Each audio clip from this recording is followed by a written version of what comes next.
نیک نظر نہ آئے، نیک بننے کی کوشش کریں، نیک مشہور ہونے کے چکر میں نہ پڑیں کہ لوگوں کو پتہ چل جائے میں بڑا نیک آدمی ہوں، نیک بننے کی کوشش کریں۔ مومن تو نیکیاں چھپاتا ہے، مومن تو اپنی نیکی کا اپنے اللہ کے ساتھ راز رکھتا ہے، مومن کی خواہش تو ہوتی ہے یہ میرے اور میرے رب کے درمیان رہے۔ چھپی ہوئی نیکیاں بڑی قیمتی ہوتی ہیں، جن کا کسی کو پتہ نہ ہو، اصل میں وہ خزانہ ہوتا ہے۔ سچ بتانا، ہمارے پاس جو پیسہ سرمایہ ہوتا ہے اس کا کسی کو پتہ ہوتا ہے؟ بالا نے بھی پوری گل نہیں دسی دی، ان کا کسی کو پتہ نہیں ہوتا۔ اگر نیکی کو خزانہ سمجھتے ہو تو پھر کسی کو پتہ نہیں ہونا چاہیے، اور اگر آپ بتاتے کون سی چیز ہے جس کی کوئی اہمیت معاذ اللہ نہ ہو تو نیکیاں بتاتے ہو، کیا سمجھتے ہو نیکیوں کو؟ کر کے لوگوں کے سامنے اظہار کرتے ہو، کیا تم نے سمجھا ہے عبادت کو؟ دکھاتے پھرتے ہو، اظہار کرتے ہو، لوگوں کو بتا دیتے ہو میں نے یہ کام کیا ہے۔ اس کا مزہ لینا شروع کرو۔ نیکی کا سرور ہوتا ہے، کیف ہوتی ہے، لذت ہوتی ہے نیکی کی، ایک ایمان کا ایک ذائقہ ہوتا ہے، وہ ذائقہ انسان کو آنا چاہیے، اس کا مزہ انسان کو پوری طرح۔ یعنی حضرت عبداللہ ابن عمر رضی اللہ تعالیٰ عنہ کے کچھ ملازم تھے، خدام، غلام، اس زمانے بڑے مہنگے غلام خریدے جاتے تھے، تو وہ غلام کیا کرتے، وہ لمبی لمبی نمازیں شروع کر دیتے، نفل پڑھنے شروع کر دیتے۔ جو غلام زیادہ نفل پڑھتا حضرت عبداللہ ابن عمر آزاد کر دیتے۔ اب غلاموں کو کمزوری کا پتہ چل گیا، وہ لمبے نفل پڑھتے، آپ آزاد کر دیتے۔ ایک دن آپ کا بیٹا کہنے لگا ابا جی یہ نہ آپ کے سامنے بڑے عابد بنتے ہیں، زاہد بنتے ہیں، آپ مہربان لوگ ہیں، آپ آزاد کر دیتے ہیں، بعد میں پتہ نہیں پوری 5 بھی پڑھتے ہیں کہ نہیں، دھوکہ دیتے ہیں آپ کو۔ حضرت عبداللہ ابن عمر کھل کے روئے، فرمانے لگے مجھے میرے رب کے نام پہ دھوکہ دیتے ہیں نا، میں تیار ہوں دھوکہ کھانے کو، انسوں کو روز دھوکے دیں، اس کے نام پہ دھوکہ دیتے ہیں نا، میں تیار ہوں۔ اللہ کے نام پہ دھوکہ دیتے ہیں، بسم اللہ، میں حاضر ہوں، میں تیار ہوں۔ بہت پہلے میں نے بات سنائی تھی، آج میرا دل کرتا پھر سناؤں۔ حکیم الامت مفتی احمد یار خان صاحب نعیمی رحمۃ اللہ علیہ نے تفسیر نعیمی میں لکھا ہے، جب اللہ تعالیٰ نے حضرت ابراہیم علیہ السلام کو بہت سارے اونٹ دیے، بہت ساری بکریاں دی، بہت ساری گائیں دی، اور ساتھ کہا واتخذ اللہ ابراہیم خلیلا، ہم نے ابراہیم کو دوست بنایا ہے، تو فرشتے کہنے لگے یا اللہ جسے اتنا کچھ دیں اس نے دوست تو بننا ہی ہوتا ہے۔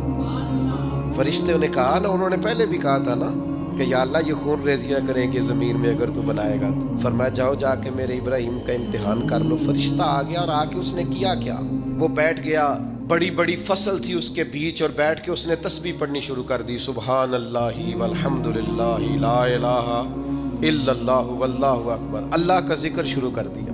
نہ علماں وچ پھسا سانو تو یار دی گل سنا سانو، وہ ذکر کر رہا ہے۔ حضرت ابراہیم علیہ السلام نے مچلتے دوڑ، ادھر دیکھو میری طرف، بندہ خود کتنا بھی ذاکر کیوں نہ ہو، کبھی کبھی کسی کے منہ سے یار کا ذکر بڑا ہی پیارا لگتا ہے۔ میں نے ایک محفل میں حاضر تھا تو نعت کا نعت پڑھ رہا تھا، تیری نسبت نے سوارا میرا انداز حیات، میں اگر تیرا نہ ہوتا سگے دنیا ہوتا، سگ کا معنی کتا ہوتا، دو کے تیری نسبت نے سوارا میرا انداز حیات، میں اگر تیرا نہ ہوتا تو کوئی سگے دنیا ہوتا۔